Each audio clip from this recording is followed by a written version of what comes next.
wathi bayaqhubeka nokuqasha izisebenzi ke zezempilo ezithe xaxa kanti ke utheke sekuno 1.9 billion amarandi oye wafakwa laphana ke isikhwama okuthiwa ke Solidarity Fund isikhwama ke sakhiwe ngokuhlanganyela uhulumeni kanye ke namabhizinisi ekulweni ke naso ke isifo lesi ke iCovid-19 phinde ke futhi wathi ke inselelo enkulu kakhulu laphana ke ekhona njengamanje ukuthi ke izikhungo ke zezempilo ziya ngokuya ngempela ke ziba nengcindezi enkulu njengoba ke imbhede iya ngokuya incipha uthi ke baningi abantu kasebejikisiwe ezibhedlela abadinga usizo ekukazi ezibhedlela eziningi zezifundazwe ngenxa yokuthi ke imibhede iyashoda iyantuleka kanti ke uthi ke baqinisekisa ukuthi ke ngempela bayanciphisa ke abantu abayezibhedlela ikakhulukazi ke laba abadinga ke ukuthi kubenakekelwe okungekho serious kangako ukunakekelwa kwabo ngokwezempilo uphinde kwadusa ke laphana ke nezitshudeni ke zezempilo laphana ngokuthi isivolontiye ezibhedlela ke zikahulumeni utheke sebehlose nokuthi ke ukutestwa nokuhlolelwa ke isifo lesi ukuthi ke kungabi ngaphezulu kwamahora angu 48 izinsuku ezimbili ngaphezulu kwezinsuku ezimbili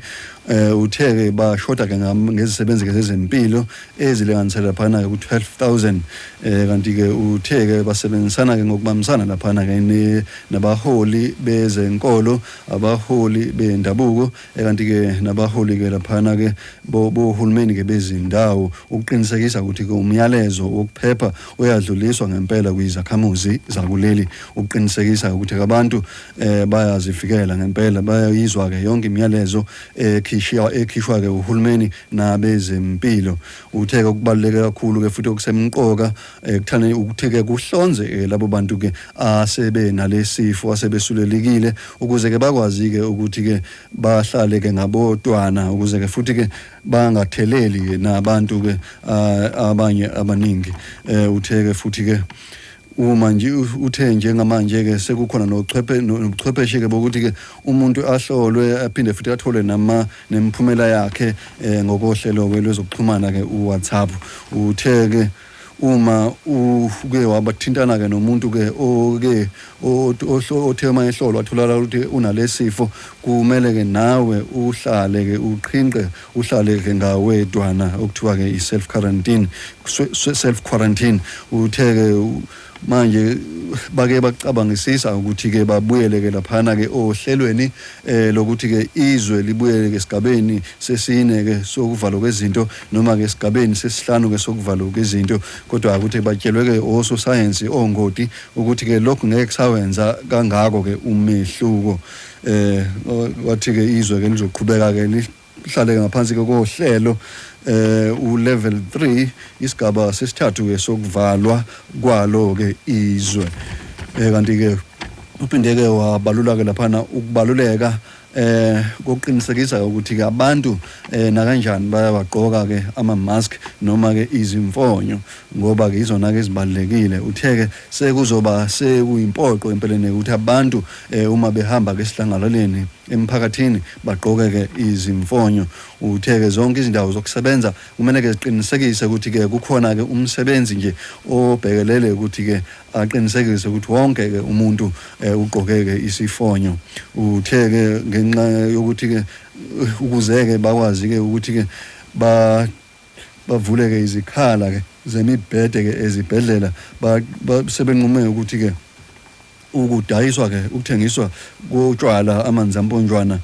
kuphinde ke kuhoxiswe njengoba lokho sekukholela ekutheni ke zande kakhulu ke izingozi lokho kwenza ukuthi abantu abalimalayo abangena ke ezibhedlela ngenxa ke izingozi ngenxa ezidalwa ke utshwala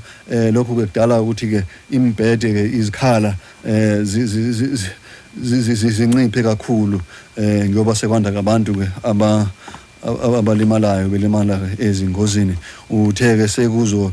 sekuzoba khona ke nokuthi kube nomthetho ukuthi ke abantu phakathi kwehora lesishagalolunye ke ebusuku naphakathi kwehora ke lesine ekuseni bangabe besavunyelwa ukuthi abahambe ngaleso sikhathi bagcine nje bazigcine nje behleli endlini ngaphandle ke uma kunobufakazi bokuthi ke lowo muntu osuke engaphandle ngaleso sikhathi phakathi kwehora lesishagalolunye ebusuku kanye nehora lesine ekuseni lowo muntu ke usuke esebenza. Uphinde wamemezela ke lapha uMengameli Cyril Ramaphosa ukuthi ke amapaki azophinde ke avulwe kodwa hayi ukuthi azovulelwa ukuthi ke abantu babuthane kepha azovulelwa ukuthi ke abantu bazivocavoce kodwa ke uphinde ke wathi ke ukuhambelana kwemindeni ukuvashela kwemindeni angeke kuvunyelwe wathi ke futhi ke nezinto ezenzeka ehlanganaleni imicimbi nayo futhi angeke isavunyelwa namanje ke ayikakavunyelwa. Uphinde ke wathi ke laphana ke uhlonipha ke laphana ke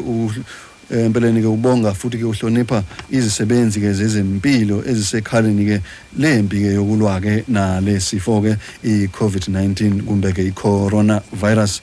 Uphinde wabonga ke nezisebenzi ke zezempilo ezibalekile nakanye nezisebenzi ke ezenza ke imisebenzi esemqoka abaholi bezenkolo nabo ngokuba sekhaleni lokulwa ke nalempi ke. Uthe ke izinto ke zisazoba nzima kakhulu ke laphana ke eNingizimu Afrika njengoba ke abantu ke njengoba ke abantu ke bezophoqeleka ukuthi ke baqhubeke bahlale ezindlini bangaphumi ngaphandle ke uma ukuthi ke khona into ebalekile abayoyenza ngaphandle. Utheke lolu hlelo lwabo lokulwa nalesifo ke iCovid-19 sizokwenza ukuthi ke bakwazi ukuzibona ukuthi ke bengakwazi yini ngempela ukwethula ke uhlelo lwezempilo lomshwalense wezempilo oludidiyeleke wonke umuntu oluthiwa ke iNHI National Health Insurance uqinisekisa ukuthi ke wonke ke umuntu uba nayo yonke ke into akayidingayo laphana ke uma ke sekulento ke uma ke empeleni ke uma ke esethola ke ukuthi ke igciwane ke leli ke akasenalo empeleni ke uthe ke laphana ke NHI izosiza ke ukuthi ke izisebenzi ke zezempilo zibone ukuthi ke zingakwazi yini ukuthi ke ziqinisekise ukuthi ke zihlinzeka ke ezempilo kuwo wonke ke umuntu. Esephothule ke laphana ke uyinkulumo yakhe uMengameli uthe ke wonke umuntu waseNingizimu Afrika ke kumele asebenzisane nawo wonke umuntu uqinisekisa ukuthi ke izinga ke lokusuleleka ngalesifo liyehla kakhulu. Njengamanje ke sizawubuyela laphana ke ezintanjeni sinikeze ke abalingani ke bezinhlelo zethu ke zenkolo okunye ke manana ke nokusho uMengameli sesokuhlahla kahle ke laphana ohlelweni ke ezanamuhla kusukela ngehora lesihlanu ke kusasa ekseni kuya ke gamenxe ke ihora lesithupha nobusi wakamkhize.